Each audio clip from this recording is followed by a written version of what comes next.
Know that officials in Travis County as well have been working because the flooding is not necessarily devastating in the city of Austin and in Travis County at this time, but we know county resources have been helping outside of Austin as well. Absolutely, and thankfully we have Travis County Judge Andy Brown, who's joining us now to talk about the severe weather response that we're seeing across the county as well as the region. Judge Brown, thank you for taking some time out to talk with us. Yeah, thanks for having me. You know, tell us a little bit about where your resources are right now in terms of rescues and what you're seeing. Yeah, so our number one priority is what's going on here in Travis County, and thankfully we have not seen flooding. We're under a flood watch still. We're looking at everything to make sure that people are safe here and that conditions are safe here. Given that, we're looking at possible releases of water that could come into Lake Travis, either down the Pedernales where there is no dam or via the river system where there are dams upstream. So that's the thing that, like right now, I'm talking to our emergency folks about to see what that looks like. As far as Starflight, earlier this morning, Starflight, we sent 2 of our 3 Starflights to assist. Starflight 1 went to Kerr County, Starflight 2 went to Gillespie County, which is Fredericksburg, and they both assisted in those areas. As of right now, Starflight 2, which was in Gillespie County, is now back in Blanco County on normal operations. So we have a hangar there, and as far as I know, Starflight 2 is back to normal operations here in Travis County in this area. Starflight 1 is still waiting, hanging out in Kerr County, available to assist as needed. Is that a standard procedure, Judge Brown? How does that coordination work now that this water, we're seeing it flow right toward the Pedernales River, right toward the east? Yeah, so that is standard. So if you're talking about the Starflight, yes. So TDEM is helping. We're coordinating with them, with the State Operations Center. Starflight has been talking with them since early this morning about assisting as we do in any disaster. They help us, we help them. As far as the water and the releases of water, I've been talking to LCRA about that. We spoke last night, we spoke again just a minute ago. And yes, it is normal if there is a lot of rain upstream for them LCRA to coordinate the releases of water as needed between the Highland Lakes and the lakes that are here in Austin. We have a lot of capacity, they told me last night, remaining in Lake Travis, so that is good for this situation where we may end up receiving some additional water into Lake Travis.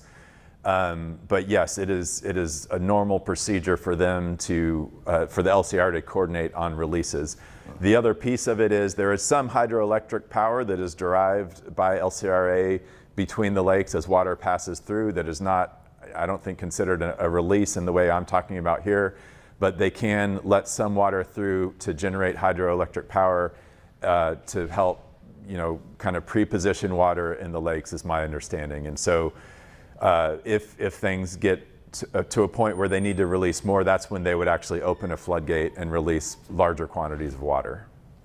Judge Brown, you mentioned those rescues that Starflight crews were able to help out with. Are you able to tell us a little bit about those rescues? Were they folks, motorists, mobile home parks? Tell us what you know about those rescues. Yeah, so the 4, I believe, rescues that took place on Starflight 2 that was in Gillespie County, my understanding is that those were actual rescues of people who were stranded on rooftops and in trees. And my understanding is that those went well and that the folks were rescued. And there was the one fatality that I mentioned earlier that I believe Governor Abbott has confirmed as well, that was in Kerr County. That's really the only detail I know, is that it was a rescue involving Starflight 1, but that there was one person who passed away. As you continue to watch the situation here in Travis County, what's your message to folks here? What do you want them to know and to be doing ahead of, the water that we're expected to see come down and obviously those potential dam openings? Yeah, so I think people should follow along, definitely sign up for Warn Central Texas so they can get alerts quickly. and right now we need to be paying attention to what LCRA is doing with those water releases. I'm not sure if if that's going to affect any traffic on the lakes or anything like that, but that is definitely something, if people are on the lakes now, they need to tune in to what LCRA is doing and make sure that they're well aware of any cautions or alerts from LCRA. The Pedernales River sounds like a place that I would recommend people stay away from right now because of the large amount of water that is upstream and could come down that river into the parts in Travis County.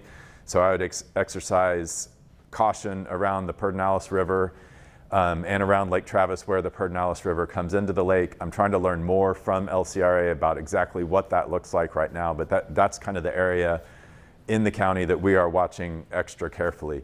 Thankfully, there's no reports of flooding in the county. We are under a watch, so that means that we are, looking at the conditions, looking around the county. But overnight, the reports that I got are that things were good here in Travis County in terms of flooding, and there were no rescues or anything like that here in Travis County. But bottom line, pay attention to the news. If you're on the lakes or near the lakes or the Pedernales, look for any alerts from LCRA or from our social media. As we learn more, we will put that out. All right. And again, Warren Central Text is a good resource for people to sign up for those alerts. Judge Brown, we thank you so much for taking some time out to talk with us. Thank you very much.